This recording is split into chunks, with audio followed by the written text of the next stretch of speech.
So ito na, nilagay na natin ang manok sa mainit na kasirol para mag-dry yung water sa manok para mas lalong mabango.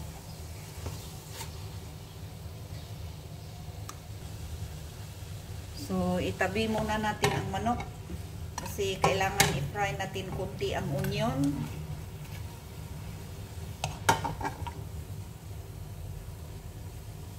So ito na, kailangan natin ng butter. So butter, natin ng butter.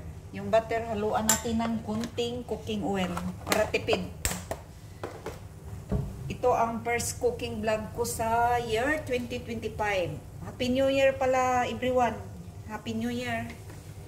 Sana okay ang lahat. Ngayong New Year na to, maraming blessings na darating sa ating mga OFW.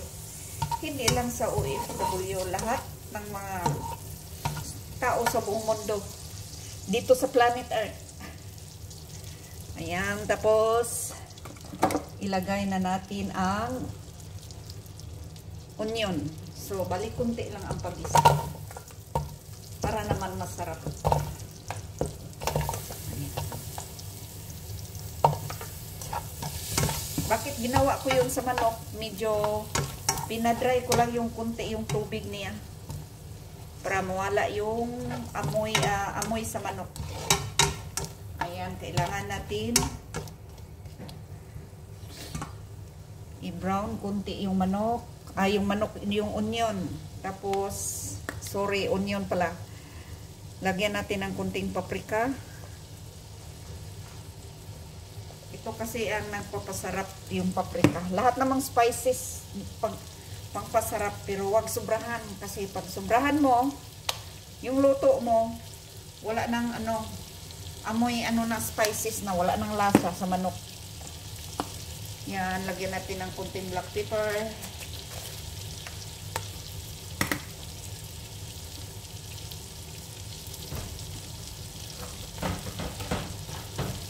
Siyempre, isali natin ang tomato paste pag-isa para masarap. Huwag lang magsyadong damihan kasi medyo maasim. Tapos, lagyan natin ng kunting crushed black lemon. Crushed black lemon ito, guys. Kunti lang. Tapos, igisa natin. Masarap kasi pag igisa mo ang mga spices, lalo na yung tomato paste. Importante pagluto, igisa natin para hindi amoy kamatis. Basta iba ang amoy para sa atin. Masarap pag igisa ang tomato paste. Tapos, pwede na natin ilagay ang manok. Ayan.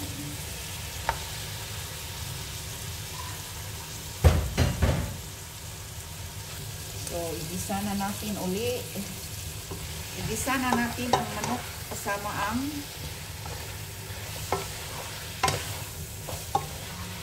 mga spices. Pero, depende lang yan sa inyo, mga kausas, paano nyo lutuin. Basta ako, ganito ako magluto. Ayan.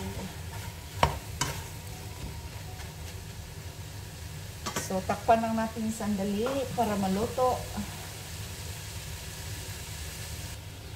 Maglagay tayo ng dagdag. Itong optional lang itong mga karosas, itong garlic powder.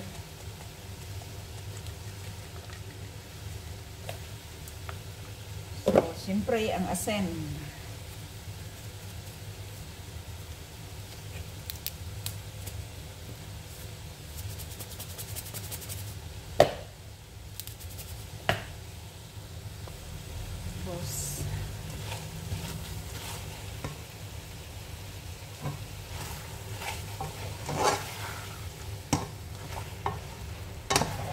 Mamaya lagyan natin ito ng kunting tubig.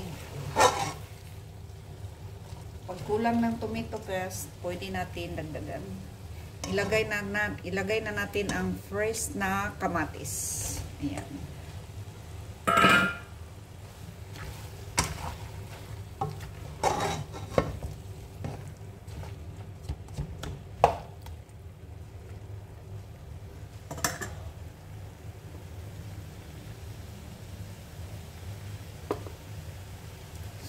Takpan lang natin para maluto sa mahinang apoy. Maya kunti, balikan natin. Dito tayo sa kabila. Magluto na tayo ng white rice kasi ito ang partner. White rice or kubos. Basta masarap ito.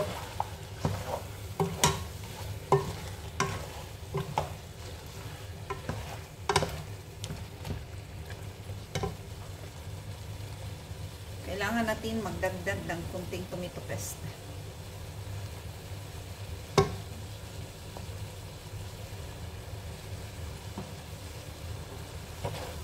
Isa muna natin kunti. Ayan.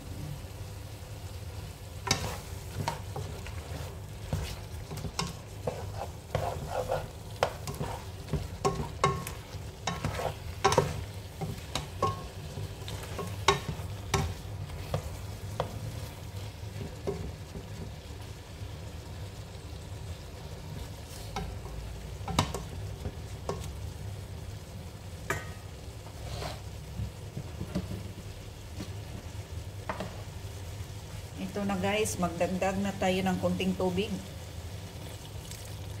Kunti lang kasi pangit ito pag maraming sabaw. Kunti lang ito kasi para itong sarsado. Kunting-kunti lang ito. Tapos pakuluin natin. Saka natin ilagay ang patatas at saka yung talong.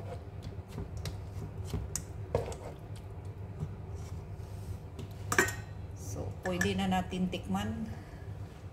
Tikman muna. Sarap.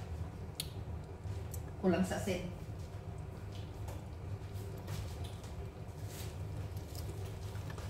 Ang sarap. So, kulang sa asin. Dagdagan natin ng kunting asin.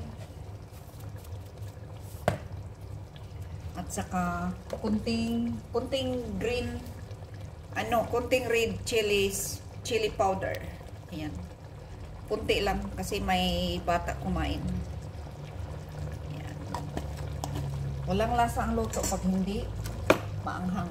Kailangan maanghang kunti.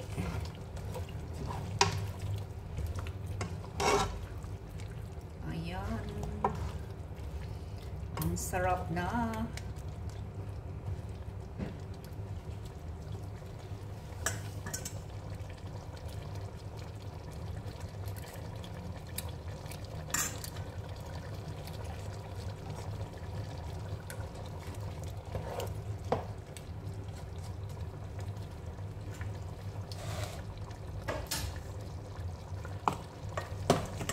Ilagay na natin ang half cook na patatas.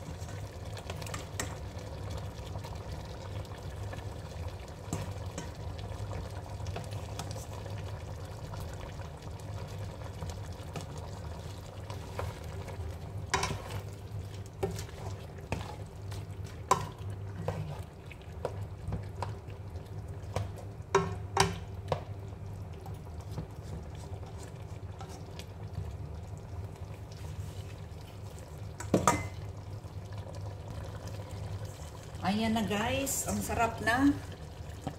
So, luto ng manok. Ilagay na natin ang talong. Sa ibabaw lang yan.